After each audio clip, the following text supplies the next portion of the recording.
আসসালামু আলাইকুম এভরিওয়ান, কী অবস্থা সবার? আশা করি সবাই ভালো আছো। আজকের এই ভিডিওতে আমরা আলোচনা করব শেষ সময়ে পদার্থবিজ্ঞান, রসায়ন, উচ্চতর গণিত এবং জীববিজ্ঞান এই সাবজেক্টগুলোতে কিভাবে একটা এ প্লাস প্রিপারেশন নেওয়া যায় সেই বিষয় নিয়ে। তোমাদের কাছে আর বেশি সময় নেই, হাতে গোনা কয়েকটা দিন আছে। হাতে গোনা কয়েকটা দিন নির্ভর করে তোমার পরীক্ষা কীরকম হবে। তুমি যদি এই সময়গুলোতে এলোমেলোভাবে প্রিপারেশন নাও, তোমার পরীক্ষার রেজাল্টও ঠিক এলোমেলোভাবেই আসবে। তুমি এই সময়টাকে যদি ভালোভাবে ইউটিলাইজ করে ভালো একটা প্রিপারেশন নিতে পারো, তাহলে পরীক্ষার ফলাফলও আশানুরূপ ভালো হবে। তাই এই সময়টা অনেক গুরুত্বপূর্ণ। এই সময় তুমি কিভাবে এই চারটা সাবজেক্টকে গুছিয়ে একটা এ প্লাস প্রিপারেশন নিতে পারো সেই বিষয় নিয়ে আজকে আলোচনা করব। তো চলো তাহলে শুরু করা যাক। শুরুতেই আমরা কয়েকটা হ্যাক্স নিয়ে আলোচনা করব। এই হ্যাক্সগুলো যদি তুমি ভালোভাবে কন্টিনিউ করে পরীক্ষার হলে যেতে পারো, তাহলে যারা হ্যাক্সগুলোকে পালন করবে না তাদের থেকে তুমি অনেকটাই এগিয়ে থাকবে।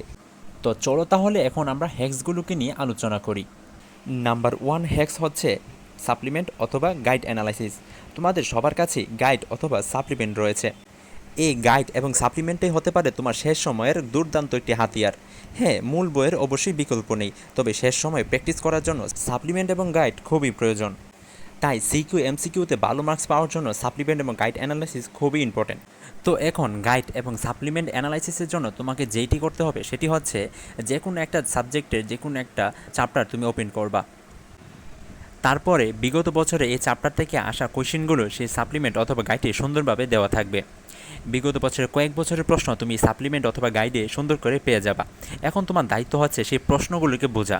সেই প্রশ্নগুলো কী ধারাতে তৈরি, কিভাবে এসেছে, বইয়ের কোন টপিক থেকে এসেছে, সেই টপিকগুলো তোমাকে ভালোভাবে বুঝে ফেলা। তাছাড়া তোমরা বোর্ড প্রশ্নে পরীক্ষা দিবা। একমাত্র সাপ্লিমেন্টে বিগত বছরের বোর্ড প্রশ্নগুলো একদম সুন্দর করে সাজিয়ে দেওয়া থাকে। তুমি যদি বিগত বছরের প্রশ্নগুলো সাপ্লিমেন্ট থেকে ভালোভাবে অ্যানালাইজ করতে পারো, তাহলে একটা ভালো কিছু করা সম্ভব তোমার পক্ষে। এরপর hacks number 2, your board analysis. তুমি তো সাপ্লিমেন্টে বিগত বছরের প্রশ্নগুলো অ্যানালাইসিস করা শুরু করে দিয়েছো। তার মধ্যে তোমার যে বোর্ড, সেই বোর্ডের প্রশ্নগুলো চোখে পড়েছে। এখন তুমি এক্স্যাক্টলি যে বোর্ডে পরীক্ষা দিবা, ঠিক সেই বোর্ডের প্রশ্নগুলো অ্যানালাইসিস করা শুরু করে দাও। একটা জিনিস খেয়াল করলে দেখবে যে বিভিন্ন ধরনের বোর্ডে বিভিন্ন ধরনের প্রশ্ন হয়ে থাকে। একটা বোর্ড আরেকটা বোর্ডের সাথে প্রশ্ন এতটা মিল হয় না। ধরো তুমি ঢাকা বোর্ডের স্টুডেন্ট, তুমি অ্যানালাইসিস করবা শুধু ঢাকা বোর্ডের প্রশ্নগুলো।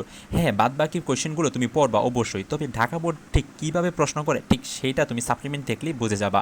তুমি যদি রাজশাহী বোর্ডের স্টুডেন্ট হয়ে থাকো, তাহলে ভালো করে বিগত বছরে রাজশাহী বোর্ডে আসা প্রশ্নগুলো ভালোভাবে দেখো। দেখবা এবারও ঠিক ওই প্যাটার্নই প্রশ্নগুলো হবে বলে আশা করা যায়। এখন hacks number 3, CQ MCQ topic analysis. তুমি তো ফার্স্টে সাপ্লিমেন্ট অ্যানালাইসিস করেছো, এখন নিজের বোর্ডে আসা প্রশ্নগুলোকে অ্যানালাইসিস করা শুরু করে দিয়েছিলে। এখন তোমাকে এক্স্যাক্টলি অ্যানালাইসিস করতে হবে তোমার নিজের বোর্ডে আসা সিকিউ এমসিকিউগুলো। তুমি বিগত বছরের সব ধরনের বোর্ডের প্রশ্ন অ্যানালাইসিস করা শুরু করে দিয়েছো এবং সেগুলো তুমি বুঝেও গেছো অলরেডি কীভাবে হয়েছে সেটা আমরা ধরে নিয়েছি। এখন যদি তুমি ঠিক আগের কাজগুলো করো, তাহলে এখন বুঝে যাবা যে কোন টপিকগুলো নিয়ে এক্স্যাক্টলি পরীক্ষাগুলো প্রশ্ন করে। তো তুমি যেই একটা অধ্যায় থেকে ভালো করে পড়তে চাচ্ছ, সেই অধ্যায়ের বিগত বছরে আসা ইম্পর্টেন্ট টপিকগুলো সাপ্লিমেন্টে দেওয়া থাকবে এবং তোমার বোর্ডে এক্স্যাক্টলি তোমার বোর্ডে আসা সিকিউ এমসিকিউগুলো একটু বেশি করে পড়ার চেষ্টা করবে। তুমি যে বোর্ডের হয়ে থাকো বিগত বছরে, সেই বোর্ডের প্রশ্নেরগুলো যদি তুমি একটু দেখো, তাহলে বোঝা যাবা যে এবার কী প্রশ্ন নিয়ে আসতে পারে। তো এই ছিল হ্যাক্সগুলো। হ্যাক্সগুলোর মধ্যে আমরা supplement analysis, your board analysis এবং CQ MCQ important topic analysis নিয়ে আমরা কথা বলেছি। দেখো, তোমার পরীক্ষায় প্রশ্ন আসবে সিকিউ এমসিকিউ এগুলো নিয়ে। তো তুমি যদি এখন শেষ সময় এসে সিকিউ এমসিকিউর অ্যানালাইসিস করে না পড়তে পারো, তাহলে হয়তো পরীক্ষা একটু অন্যরকম হয়ে যেতে পারে।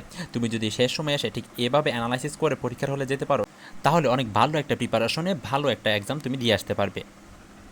আর এই শেষ সময় কোন অধ্যায়গুলোকে একটু বেশি প্রায়োরিটি দিলে তুমি 5টা সৃজনশীল সব সাবজেক্টে আনসার করতে পারবে, সেই বিষয় নিয়ে আমাদের চ্যানেলে প্লেলিস্ট দেওয়া আছে এবং চ্যানেলে ভিডিও একাধারে আপলোড করা আছে। তুমি সেই ভিডিওগুলো দেখতে পারলেই বুঝে যাবা যে কোন কোন অধ্যায়গুলো পড়লেই তুমি সহজে 5টা সৃজনশীল আনসার করতে পারবা। তাছাড়া ইম্পর্টেন্ট সাজেশন নোট আমাদের টেলিগ্রাম চ্যানেলে দেওয়া আছে। তুমি চাইলে আমাদের টেলিগ্রাম চ্যানেলে অ্যাড হয়ে সেই সাজেশন নোটগুলো দেখতে পারো। টেলিগ্রাম চ্যানেলের লিঙ্ক আমাদের ডিসক্রিপশন বক্সে দেওয়া আছে। তো এই ছিল আজকের ভিডিওটি ভালো লাগলে অবশ্যই ভিডিওটি একটি লাইক করে দিও, চ্যানেলটিকে সাবস্ক্রাইব করে দিও। পরবর্তীতে কী নিয়ে ভিডিও চাও তো অবশ্যই কমেন্ট বক্সে জানিয়ে দিও আর বন্ধুদের সাথে শেয়ার করে দিও। দেখা হচ্ছে পরবর্তী ভিডিওতে। ভালো থেকো সবাই, আল্লাহ হাফেজ।